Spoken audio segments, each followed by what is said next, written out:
Avec David Assouline, merci de nous avoir rejoints, Bonjour. sénateur PS, porte-parole du Parti Socialiste. Et je voudrais tout d'abord qu'on parle de ce qui se murmure ici dans les couloirs du Sénat sur Serge Dassault. Une nouvelle demande de levée d'immunité a été demandée par la justice. Le Sénat ne l'a pas encore. Le bureau se réunira la semaine prochaine. Serge Dassault, d'ailleurs, posait une question aujourd'hui. Tous les regards étaient légèrement posés vers lui. Qu'est-ce que vous en pensez, David Assouline ? Quand la nouvelle demande, si ça s'avère juste, pour l'instant c'est une annonce de presse, sera officialisée, eh bien le bureau aura à l'examiner. Il y a deux sujets. Il y a le premier sujet qui a fait polémique. Est-ce que c'est possible que la question de la levée d'une immunité au Sénat se fasse à bulletin secret et que les uns et les autres n'aient pas assumé leurs responsabilités? Je pense que le président du Sénat, Jean-Pierre Bel, a décidé prochainement, dans un bureau, à demander que ce ne soit plus le cas. Ouais, modification du vote, c'est-à-dire qu'on pourrait Moi, je pense qu'il faut même aller plus loin. Faire le vote à main levée. Et oui. Qu'est-ce que vous proposez alors? Moi, je pense que le vote doit être à main levée dans le bureau du Sénat pour que chacun assume ses responsabilités, mais on pourrait, pourquoi pas, et je pense que ce serait encore plus clair, le faire en séance plénière, que chaque sénateur assume ses responsabilités et dise et pourquoi il a dit oui ou dit non dans l'hémicycle. C'était le cas avant 1995. C'est une bonne méthode et ça permet cette transparence parce qu'ensuite les suspicions font que pour les citoyens, eh bien, il n'y a pas la clarté. Et puis il y a le deuxième sujet, est-ce qu'il faut oui ou non lever l'immunité? Je pense que quand la justice le demande pour pouvoir aller plus loin dans ces investigations, il n'y a aucune raison, quand c'est elle qui le demande, mais il faut qu'à chaque fois le dossier soit étudié, bien entendu, mais il n'y a pas de raison que des parlementaires se protègent entre eux. En plus, cette protection voudrait dire qu'ils se prononcent sur une innocence, ou alors s'ils ne le faisaient pas, qu'ils accusent. Il ne faut pas qu'on soit dans ce rôle et il faut juste laisser la justice travailler en toute indépendance. Nous accueillons sur ce plateau Gérard Longuet. Bonjour Gérard Longuet. Bonjour. Sénateur UMP de la Meuse. On parlait de Serge Dassault actuellement. Il y a une demande. Vous en parliez à l'instant. À l'instant avec David Assouline. Il y a une demande de levée d'immunité. De nouveau demandée par la justice. Le bureau du Sénat ne l'a pas encore. En tout cas, le Sénat n'est pas encore saisi. David Assouline parlait de modification du vote et notamment, pourquoi pas, d'aller dans l'hémicycle et faire une demande de main levée, notamment. Est-ce que vous seriez d'accord? Et autre question, l'UMP a voté contre la levée de l'immunité de Serge Dassault la dernière fois. Pourquoi ça serait différent? Quelle est la différence entre l'immunité ou pas d'immunité? Il y a une seule différence, c'est la possibilité pour le magistrat d'utiliser à l'égard d'un parlementaire la procédure dite de garde à vue. Le Parlement a toujours estimé, l'Assemblée nationale comme le Sénat, qu'un parlementaire pouvait naturellement être mis en examen, mais que son immunité ne serait levée que s'il était mis en examen, ce qui n'est pas le cas à ce jour de M. Serge Dassault. Deuxième remarque, la garde à vue n'a de sens que si le prévenu, et à ce moment-là il s'agit d'un mis en examen, peut disparaître, se dérober à la justice ou bien organiser avec d'autres sa propre défense. Ce sont des faits extrêmement anciens. Et personne ne songe un seul instant à voir Serge Dassault disparaître de la vie française. Monsieur Longuet, la question n'est pas là. La question est sur une modification du vote au Sénat. Oui, alors j'y reviens. La garde à vue n'a pas de sens dans le cas d'une personnalité. À ce moment-là, c'est la raison pour laquelle le bureau du Sénat, qui est seul compétent en la matière, a toujours considéré qu'il y avait un préalable, celui de la mise en examen. Ensuite, sur le vote, nous souhaitons... Je souhaite personnellement, je ne sais pas ce que pense le groupe, mais moi je souhaite personnellement le bulletin secret. Pourquoi? Pour permettre à chaque sénateur, comme le font d'ailleurs les jurés d'un juré d'assises, de pouvoir se prononcer en conscience et en dehors de la pression extérieure. Quand je vois que des affiches sont diffusées sur les murs de la commune de Corbeil avec les portraits des parlementaires membres du bureau du Sénat, je pense que c'est le début d'une pression personnelle qui a pour objet de forcer le bras d'une libre décision, d'une décision en conscience. Bon, on voit bien que vous n'êtes pas d'accord, notamment David Assouline sur ce point. Peut-être, oui, non. Mais on peut discuter et débattre en tout cas. Non, Monsieur Longuet, étant gêné pour répondre directement, on fait des cours de droit ou d'histoire, mais c'est toujours intéressant. Le droit et l'histoire nous éclairent, cher David Assouline. D'ailleurs, il a au moins ça, c'est un homme cultivé. Mais sur la question concrète, on peut parler, bien entendu, que s'il y a cette idée d'un vote à bulletin secret, ça a toujours été, comme pour les citoyens dans la société, la façon de ne pas être soumis à la pression. Mais là, il s'agit d'élus. Et d'élus, c'est-à-dire non seulement ce sont des sénateurs qui ont à rendre compte s'ils sont là, c'est parce qu'ils ont été élus par les citoyens, donc ils doivent dire ce qu'ils font au nom des citoyens, ils doivent l'assumer, ce n'est pas le simple citoyen soumis à la pression. Et deuxièmement, le bureau, ce sont des élus parmi les élus sénateurs. Donc franchement, à part vouloir cacher quelque chose, ou au contraire être soumis encore plus à la pression, parce que quand c'est secret, eh bien, toutes les manipulations et les pressions, on peut les subir sans et en le masquant vis-à-vis de l'opinion. Donc moi, je le dis franchement, il faut maintenant arrêter, surtout juste une phrase. Oui, c'est très important parce que le Sénat, la politique en général, a besoin d'avoir de la crédibilité vis-à-vis des citoyens dans ce moment difficile, parce qu'on voit que ceux qui n'aiment pas la démocratie veulent, mettre dans la boue le parlementaire. Eh bien, il faut montrer que non, il y a cette transparence, on assume nos responsabilités, on les explique, et c'est comme cela qu'on réhabilite la politique. Gérard Longuet, et après on change de sujet.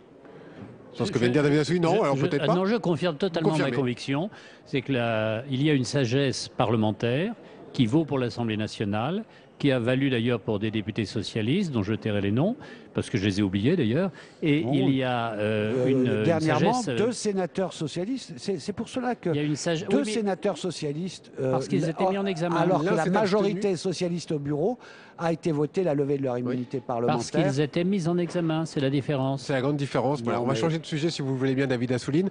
Alors, on va écouter tout d'abord Dominique Bertinotti, la ministre de la Famille. C'est franchement une différence qui n'existe pas dans le droit ni dans le règlement intérieur. Hein. Mais si on parlait de la famille, vous voulez bien ? Allez, on va écouter Dominique Bertinotti qui a expliqué la politique du gouvernement, que ce soit en matière de loi sur la société ou en matière de loi sur l'économie. On écoute la ministre. Vous pouvez toujours agiter les peurs, les fantasmes, répéter à l'envi PMA, GPA. Il ne suffit pas de répéter X fois de fausses idées pour en faire une vérité. Et plutôt que de pointer, de répéter, de vous mettre à la remorque de la manifestation pour tous, il serait beaucoup plus intéressant de voir ce que l'UMP propose en matière de questions de société. Et quand on regarde dans vos rangs, vous avez des parlementaires qui aimeraient bien savoir quelles sont vos propositions. Et précisément, vous n'en avez aucune, parce qu'elle divise profondément votre camp. Gérard Longuet, ça vous est directement adressé, pas vous nommément évidemment, mais au groupe UMP. Qu'est-ce que vous répondez aujourd'hui à la ministre de la Famille ? GPA, PMA, c'est ce que vous criez en fait ?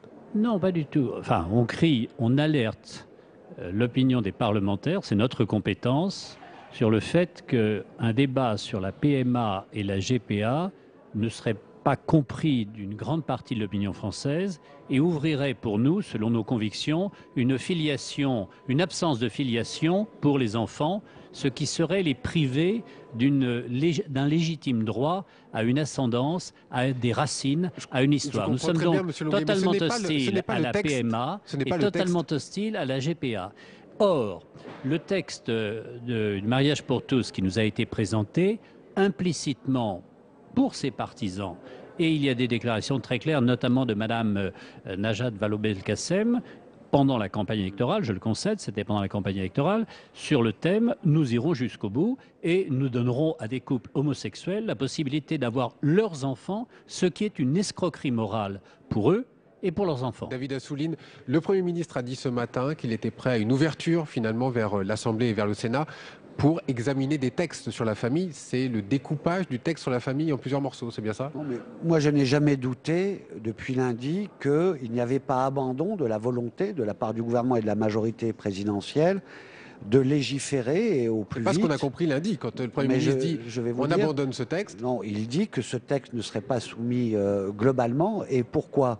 on peut comprendre que, avec la façon d'agir des amis de M. Longuet et de la Manif pour tous, qui était de manifester contre des fantasmes et de dire, malgré les affirmations répétées de Mme Bertinotti la semaine dernière, que le gouvernement ne proposerait pas dans son projet de loi pour protéger les familles quelque chose qui concerne la PMA ou la GPA encore moins, puisque les socialistes sont opposés à la GPA. On a vu que le fantasme continuait et que ça devient une habitude du débat public, qui d'ailleurs devient très dangereuse. Parce que quand on s'amuse à agiter des peurs, notamment qu'on enseignerait une théorie qui n'existe pas à des petits-enfants, etc., eh bien, qu'est-ce que l'on fait? On crée un climat où les extrémistes, eux, peuvent dire n'importe quoi et faire ce qu'ils ont fait la semaine d'avant. D'accord, mais là, ça ne ressemble pas à de la cacophonie, David Assouline, oui. Parce qu'on aimerait peut-être y voir un petit peu plus clair. Lundi, le Premier ministre dit une chose, oui, aujourd'hui, il en dit une autre. Non, lundi, il dit que ce projet de loi présenté par le gouvernement de façon globale et qui suscite tous les fantasmes des uns et des autres, eh bien, ne serait pas présenté par le gouvernement au mois d'avril, et les parlementaires, en liaison avec le gouvernement, pensent que des questions importantes qui devaient être traitées par cette loi ne doivent pas être reportées et ne doivent pas être victimes de cette façon d'agiter l'opinion, parce que ce sont des questions qui peuvent rassembler tout le monde. Le statut du beau-parent, le fait qu'on protège mieux les enfants, notamment contre les violences, le fait qu'on puisse aller vers l'adoption simple de façon plus facile, le fait qu'il puisse y avoir des réponses à l'ensemble des familles qui existent aujourd'hui, parce qu'il n'y a pas un seul modèle de famille. Et c'est cela aujourd'hui, protéger les enfants. Je voudrais remercier David Assouline d'avoir participé à notre émission. Luc Carvounas, un autre sénateur socialiste, va le remplacer. Vous restez avec nous. Très bien. Si vous le voulez bien, Gérard Longuet. Merci David Assouline. Gérard Longuet, cette question vous est directement destinée parce que Jean-François Copé s'est exprimé sur cette question. Il a envoyé un mail aux militants UMP pour leur dire tout simplement qu'il était assez fier de la mobilisation qu'il y a eu dans la rue et finalement de crier, c'est un peu notre victoire pour l'UMP. Le fait que c'est la victoire de la Manif pour tous. C'est la victoire de la Manif pour tous, qui est une victoire des familles et des familles traditionnelles. J'en prendrai le slogan parce que je le partage totalement. C'est la rue qui a gagné. Un père, une mère, c'est élémentaire. C'est pas tellement la rue, c'est les millions de familles. L'immense majorité de nos compatriotes sont attachés à une famille traditionnelle. Et une fraction importante d'entre eux ont tenu à le dire dans la rue. Il se trouve que c'est une manifestation qui est pour l'essentiel, je dirais, spontanée et qui est née en dehors des partis politiques. À Mme Bertinotti, je rappellerai que la quasi-totalité de l'UMP est partisan de la famille traditionnelle, du couple hétérosexuel qui, selon les lois de la nature, permet seul d'avoir des enfants. Que nous ne soyons pas unanimes, c'est possible, mais nous avons une très large majorité dans une direction. Et sur les autres sujets qui ont été évoqués, notamment par David Assouline, qui méritent d'être regardés, c'est vrai que la famille évolue, qu'elle se compose et qu'elle se décompose, qu'elle se recompose. Moi, je pense personnellement que les avantages de la famille traditionnelle sont tellement forts qu'ils mériteraient d'être rappelés et défendus, et que les initiatives innovantes ne sont pas forcément concluantes. Quand on parle du statut des beaux-parents, on va arriver à des situations qui vont confiner à l'absurde, et j'aimerais qu'il y ait en effet ce débat, et si c'est une proposition de loi, ce sera une proposition de loi, non pas pour la voter, mais pour montrer les absurdités de ces recompositions et de ces innovations qui n'apportent rien de bons enfants. Débat que nous pouvons avoir avec Luc Carvounas. Bonjour. Bonjour. Sénateur socialiste et maire d'Alfortville. Peut-être on peut aller aussi un petit peu plus loin que ce débat, et en parlant aussi des futures échéances, et notamment celle des municipales. Oui. Est-ce que vous pensez que la décision qui a été prise par le gouvernement, ce qui s'est passé dans la rue récemment, peut avoir un impact sur la mobilisation de votre électorat lors des prochaines élections municipales? Écoutez, les élections municipales, chacun le sait et le voit au quotidien dans nos campagnes respectives. C'est vrai dans les villes de gauche, mais aussi dans les villes dirigées par l'opposition républicaine de droite. Ce sont des élections locales.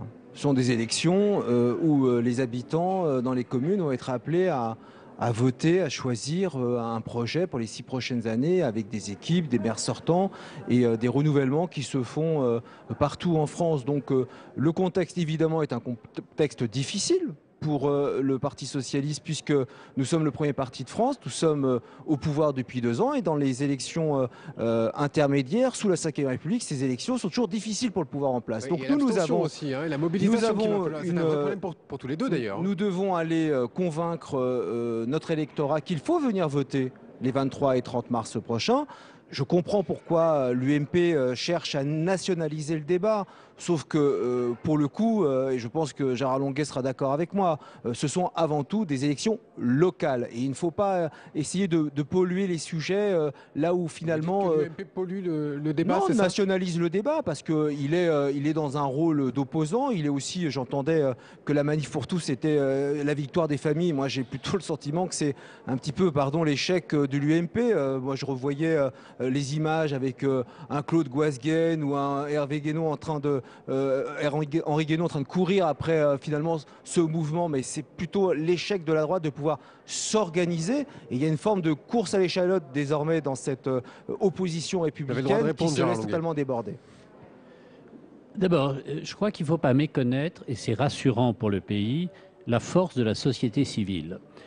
Lorsque François Mitterrand et son Premier ministre de l'époque, je crois que c'était Pierre Mauroy, ont souhaité enfermer et neutraliser l'école libre, ce sont des manifestations qui sont venues spontanément en dehors des partis politiques, de la même façon pour la famille, lorsque les familles ont eu le sentiment, vous pensez que c'est à tort, moi je pense que c'est à raison, que la conception traditionnelle était remise en cause, elles se sont organisées spontanément. Les partis politiques n'ont pas à courir après, on a simplement exprimé nos convictions, j'étais dans les manifestations, je me suis jamais senti, mais comme père de famille, pas autrement, pas autrement.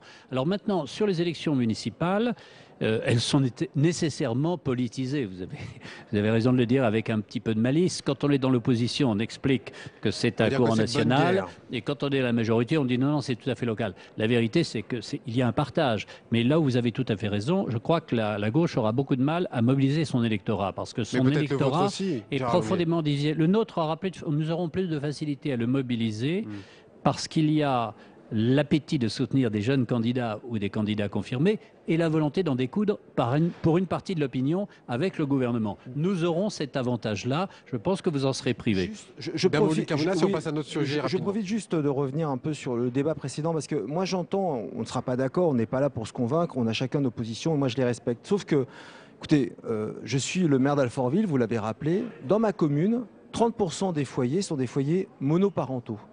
Donc je ne sais pas ce que c'est que cette conception de la famille traditionnelle. Je suis en 2014. Nous essayons aujourd'hui avec ce gouvernement d'apporter des réponses à la société d'aujourd'hui. Et c'est bien ce mouvement-là, avec les associations, avec la société civile, que nous mettons en mouvement. Pour autant, il y a une frange conservatrice qui n'est pas d'accord. Moi, je respecte tous les manifestants et tous les débats, sauf que cela ne correspond pas à la société française d'aujourd'hui. On peut constater un fait, et vous avez raison de dire, et en particulier en région parisienne, que les familles monoparentales sont importantes en nombre. On peut également exprimer une conviction. Ma conviction est que la famille monoparentale est un échec. Je suis moi-même enfant de parents divorcés et je considère que c'était pour eux, pas pour moi d'ailleurs, parce que moi je suis très heureux, mais pour eux c'était un échec. Et donc je me considère comme homme politique en devoir de dire aux jeunes garçons et filles qui pensent à leur avenir qu'il faut mieux essayer de construire une famille sérieusement plutôt que se lancer dans des aventures incertaines. Or, qui sont les victimes des familles monoparentales? Ce sont les femmes. Ce sont les femmes qui sont plaquées, ce sont les femmes qui sont abandonnées et ce sont les femmes qui se débrouillent pour élever dans des conditions difficiles les enfants. Donc je ne considère pas que la famille monoparentale soit une situation qu'il faut accepter. Si vous me disiez, eh bien, il y a des taudis insalubres, nous serions d'accord pour dire il faut résorber les taudis insalubres. Eh bien, moi, je dis que la famille monoparentale est un échec et qu'il faut ouvrir les yeux des jeunes si on a l'intérêt de construire une belle famille. Mot de fin pour ce débat. Merci beaucoup, Luc Carvounas. Merci, Gérard Longuet, d'avoir participé à ce débat. On va écouter un ministre qui s'est exprimé tout à l'heure dans l'hémicycle. Il s'agit de Manuel Valls. Il parlait évidemment de la sécurité. Écoutez. Tout cela nécessite des moyens. Nous les avons mis au service de la police et de la gendarmerie, une évolution de la technologie que nous offrons évidemment aux forces de l'ordre, une coopération de très grande qualité, nous le faisons dans les LSP, mais évidemment partout entre les procureurs et les préfets. Et puis, dire la vérité aux Français, je termine par là, parce que je pense que sur ces questions, et vous l'avez fait, monsieur le sénateur, nous avons besoin de travailler ensemble, notamment avec les élus locaux. C'est ce que nous faisons dans toutes les villes. Et là, les frontières droite-gauche s'effacent parce que la sécurité, elle n'est ni de droite ni de gauche. Et elle permet de travailler sur l'essentiel, c'est-à-dire la demande de sécurité des Français. Voilà pour Manuel Valls sur la question de sécurité. Nous, on va ouvrir un autre débat sur ce plateau. On va parler d'économie, entre autres, avec François Marc. Bonjour, sénateur PS du Finistère. Vous êtes également rapporteur de la Commission des Finances. Jean Arthuis, bonjour. Sénateur UDI-UC de la Mayenne. C'est le centre, évidemment, UDI-UC. Comment vous voyez, vous, deux spécialistes que vous êtes de l'économie et des finances, comment est-ce que vous voyez ce débat? Parce qu'on a beaucoup parlé des débats sociétaux. Comment est-ce que vous concevez, est-ce que vous imaginez qu'on ne parle pas suffisamment d'économie, de notre problème aujourd'hui qui est le chômage? Peut-être François Marc, si vous voulez commencer. Je crois qu'on n'arrête pas de parler d'économie depuis plusieurs semaines. Et pourtant, on n'entend que les problèmes de société. Et de finances, puisqu'il y a eu à la fois les annonces du Premier ministre sur la mise à plat de la fiscalité et les multiples débats qui sont engagés autour de ce thème, et puis les déclarations du Président de la République sur le pacte qui est également proposé aux entreprises, sur les moyens à mettre en œuvre. Donc on parle suffisamment d'économie. Je crois qu'on parle beaucoup d'économie et de finances. Moi, je suis frappé par un chiffre. La CNUSED a publié le niveau des investissements directs. CNUSED, c'est l'organisme qui dépend de l'ONU et qui mesure les investissements directs dans les différents pays.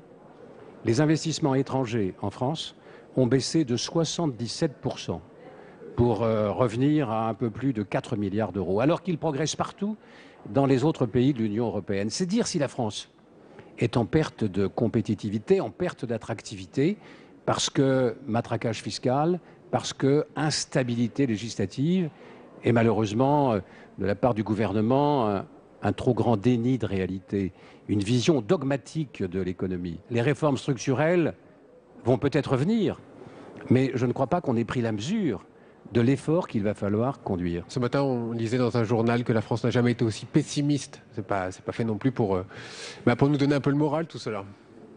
Je crois que c'est une caractéristique que l'on trouve dans notre pays depuis longtemps, où il y a une forme de pessimisme ou d'inquiétude vis-à-vis de l'avenir. Mais là, si on écoute les chiffres que nous donne Jean Arthuis... En même temps, notre pays est l'un des pays européens où la natalité est la plus importante. Je pense que si les Français avaient de telles craintes vis-à-vis de l'avenir, le taux de natalité dans notre pays ne serait pas ce qu'il est aujourd'hui. Donc je crois que si on regarde au-delà des appréciations un peu subjectives, un certain nombre de données réelles sur l'investissement, sur la mobilisation des acteurs, sur la natalité, on se dit que finalement les Français ne sont pas si pessimistes que ça. Question pour vous, François Marc, et après évidemment je me retournerai vers vous, Jean Arthuis. C'est une question récurrente que l'on entend beaucoup ces derniers temps.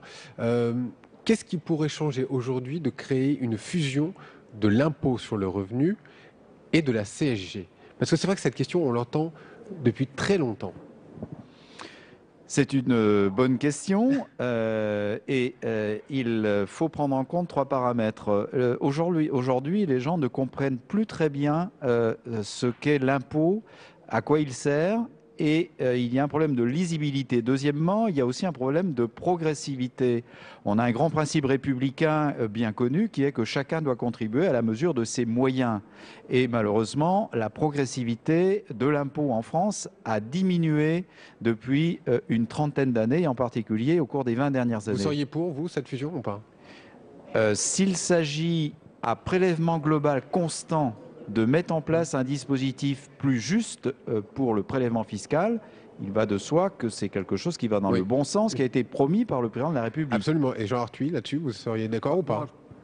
Je demande à voir. L'impôt sur le revenu, aujourd'hui, c'est une fraction proportionnelle, la CSG, et une fraction progressive. Le seul problème, c'est qu'on a fait de la CSG une ressource pour la protection sociale.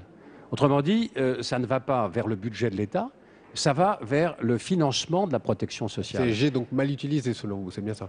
C'est-à-dire qu'on a biaisé à un moment donné, on n'a pas voulu reconnaître que ça n'est plus possible de financer la protection sociale par des cotisations assises sur les salaires. Alors il a fallu inventer une autre ressource pour préserver le budget social. Je crois que le temps est venu de mettre dans le même budget les recettes de protection sociale, en tout cas celles relatives à la santé, celles relatives au financement de la politique familiale et le budget de l'État. autre question, évidemment, avec ce pacte de responsabilité qui a été demandé par François Hollande, c'est où est-ce qu'on fait des économies. Notamment Vincent Payon, il y a eu une rumeur ce matin, vous avez peut-être entendu, qui disait qu'il fallait aller trouver des économies sur les fonctionnaires et geler un petit peu l'avance des fonctionnaires. C'est quelque chose que ça, vous pouvez admettre ou pas, François Marc? Je crois qu'il est un peu tôt pour annoncer aujourd'hui les décisions, alors même que nous avons entamé pour les 2 mois qui viennent de multiples réunions de travail pour trouver les solutions sur la fiscalité, mais aussi sur les économies. Mais aussi sur les économies. Et ce qui a été dit par le président de la République, c'est que tout le monde allait devoir contribuer, que ce soit les ménages, que ce soit un peu les entreprises sans doute, parce qu'elles sont déjà pas mal sollicitées, mais aussi les collectivités territoriales et surtout les prélèvements sociaux. Donc je pense que... un peu tôt, mais pourquoi pas? Non, un peu tout, non. Je ne vais pas m'avancer sur les solutions. Les arbitrages ne sont pas rendus. Et je pense qu'il faut examiner toutes les pistes possibles pour trouver les 50 milliards. Parce que c'est facile de dire, bon, il y a des réticences ici et là, mais il faudra bien les trouver, les 50 milliards. Et où est-ce qu'on les trouve, ces 50 milliards, Jean-Arthur? Moi, je pense qu'il y a la durée du temps de travail dans la fonction publique. Et c'est clair que les 35 heures dans la fonction publique... On y revient, les fameuses 35 heures. Et chez les opérateurs de l'État et des départements, ça coûte 25 milliards par an. L'UMP veut le supprimer. Donc, si on ne le met pas sur la table, d'autres pays y sont passés, notamment l'Allemagne. Donc, il faut qu'on ait le courage de mettre cette problématique sur la table. Également, l'hystérie normative qui se traduit par des dépenses supplémentaires. Il va falloir lever le pied sur un certain nombre de normes. Mais ce que je ne comprends pas de la part du gouvernement, c'est qu'il y a une réflexion sur la réforme fiscale et on fait 2 groupes de travail, un groupe sur les fiscalités des entreprises et l'autre fiscalité des ménages. Mais dans ces conditions, et on a rappelé l'autre jour à Matignon qu'il n'y aurait pas de transfert entre la fiscalité des entreprises et la fiscalité des ménages. Comment va-t-on alléger les cotisations qui pèsent sur le travail? Je ne vois vraiment pas la solution. Si on doit attendre les 50 milliards d'économies, il sera trop tard. On voit bien qu'aujourd'hui, des entreprises disparaissent les unes après les autres. On délocalise. Quelle piste avancer, même si, évidemment, on ne peut pas encore tout dévoiler, si on a bien compris.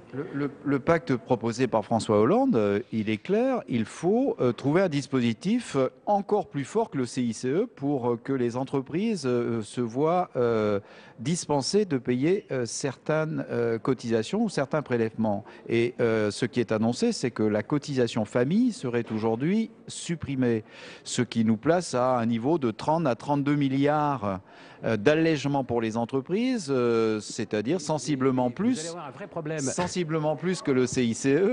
Et il nous faut donc trouver les financements pour permettre de mettre en œuvre cette mesure qui est annonciatrice de création d'emplois, puisque aujourd'hui les entreprises disent bien alléger nos charges et nous allons créer des emplois. C'est dans ce sens. 30 secondes. Monsieur le rapporteur général, vous allez avoir un vrai problème budgétaire. Parce que le CICE est pris en compte avec un an de décalage. Le jour où vous allez supprimer les cotisations d'allocation familiale, vous allez vous prendre plein pot 35 milliards de recettes en moins. Et vous aurez également à prendre en compte le CICE de l'année précédente, c'est-à-dire 55 milliards. Eh bien, je vous donne rendez-vous pour trouver la solution. Ben voilà, le rendez-vous est pris. Merci beaucoup. Rendez-vous est pris, François Marc. Merci beaucoup, Jean-Arthur. Merci d'avoir répondu à nos questions. Voilà, on en a fini avec cette émission. On refait la séance. Bonne suite des programmes sur les chaînes parlementaires.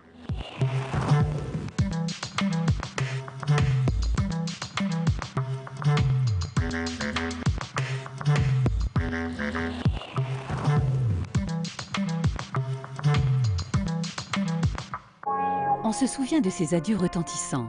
Au revoir. Mais lorsque Valéry Giscard